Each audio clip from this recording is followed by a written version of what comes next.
दादागिरी की ऐसी की तैसी। स्कूल की छुट्टी हो चुकी थी और बच्चे नानी की राह देख रहे थे। दो बड़े लड़के रोहन का पीछा कर रहे थे। उन्होंने उसे धक्का दिया और चींटी भी काटी। फिर वे उसके ऊपर जोर से हंसने लगे। रोहन उन्हें रोकने के लिए कुछ भी न कर पाया। तभी नानी वहां पहुंच गई। उन्हें देखते ही दोनों बदमाश भाग निकले।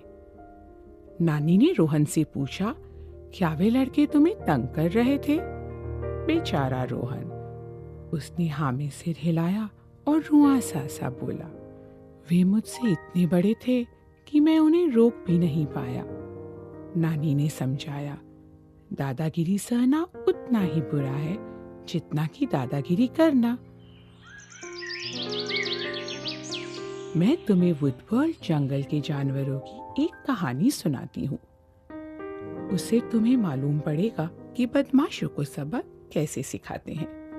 वुडवर्ल्ड जंगल में रहने वाले एडी, गॉर्जी, एजे, हम्पी और डीजे पक्के दोस्त थे। वे आपस में बहुत मौज मस्ती किया करते थे। जैसे सब अच्छे दोस्त होते हैं, वे भी खूब मिलजुल कर खेलते, ढेरों गाने गाते और खूब खुश रहते। बस उनकी खुशहाल जिंदगी में एक ही कांटा था और वह था उनके स्कूल के दो बदमाश, कालू और चिट्टा। कालू और चिट्टा हमेशा दादागिरी किया करते थे। अन्य जानवरों को वे घूंसा मारते और उनका खाना तक चुरा लेते। सभी जानवर उन दोनों से नफरत करते थे, लेकिन वे उनके खिलाफ कुछ कर भी नहीं पाते थे, क्योंकि कालू और चिट्टा के सामने बाकी सब शरीर से बहुत छोटे थे। एक दिन एडी और उसके दोस्त पैदल स्कूल जा रहे थे। पहले कालू ने अपनी टांग अड़ाकर एडी को गिरा दिया। फिर चिट्टा ने अपनी टांग अड़ाकर हम्पी को गिरा दिया। उनको नीचे गिराकर कालू और चिट्टा जोर जोर से उनके ऊपर हंसने लगे। डर के मारे एडी और उसके दोस्त कुछ नहीं कर पाए, बस चुपचाप उनकी दादागिरी देखते रह गए। एजे और डीजे आगे चल रहे थे। उसी वक्त वे पीछे मुड़े, कालू और चिट्टा को मारने के लिए, लेकिन शरीर से कालू और चिट्टा विशाल थे। उन्होंने एजे और डीजे को गर्दन से पकड़ा, ऊपर उठाया और धड़ाम से जमीन पर पटक दिया। फिर हंसते हंसते भाग निकले। अगले दिन वो जो ज्ञानी साधु थे ना, पीकू बाबा, एडी और उसके दोस्त उनसे मदद मांगने के लिए गए। हम कालू और चिट्टा का क्या करें? पांचों ने पीकू बाबा से पूछा। स्कूल में हर किसी के ऊपर वे अपनी धौंस जमाते रहते हैं। पीकू बाबा ठहरे ज्ञानी। वे बोले, वे तुम पे दादागिरी करते हैं क्योंकि तुम लोग उनकी दादागिरी सहन कर लेते हो। तुम लोग डरना छोड़ दो, उनकी दादागिरी अपने आप खत्म हो जाएगी।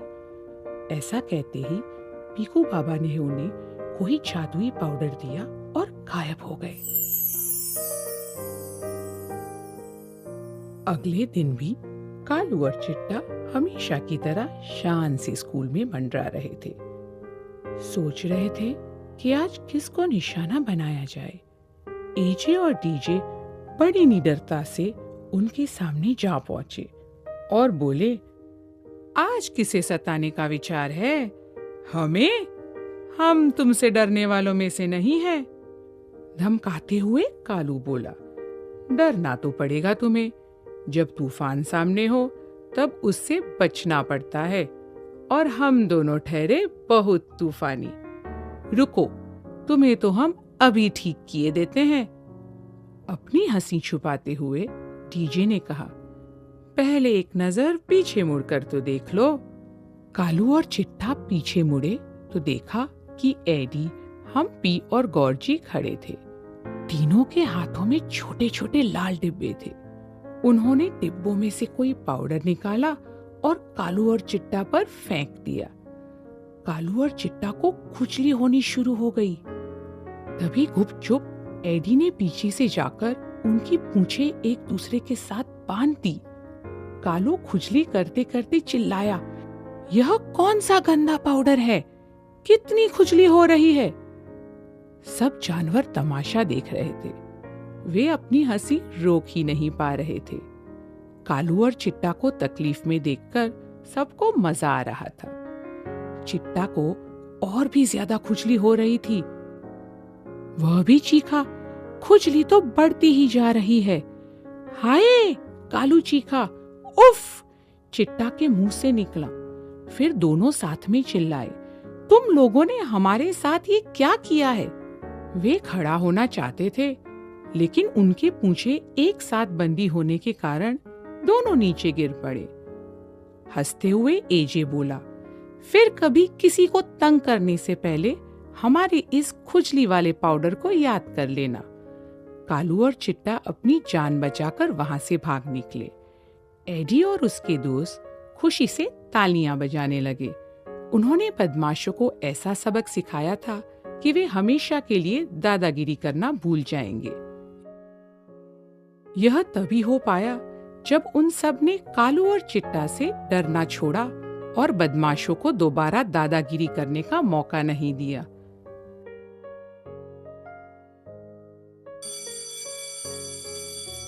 अगले दिन जब रोहन स्कूल से बाहर निकल रहा था, वही बदमाश फिर से आए। इस बार रोहन उनका सामना करने के लिए तैयार था। उसने उनके ऊपर खुजली वाला पाउडर छिड़क दिया। उई उई उई करते हुए वे वहां से बच निकले, लेकिन खुजली ने उनका पीछा नहीं छोड़ा। उनकी हालत देखकर रोहन हंसता जा रहा था। अब सब बच्चों ने सीख लिया था कि निडर बनकर बदमाशों का सामना कैसे किया जाता है। हमने क्या सीखा? दादागिरी सहन करना दादागिरी करने के जितना ही बुरा है। बदमाशों के सामने निडर बनकर डटे रहो। केवल तुम्हारा ही नहीं, औरों का भी फायदा होगा।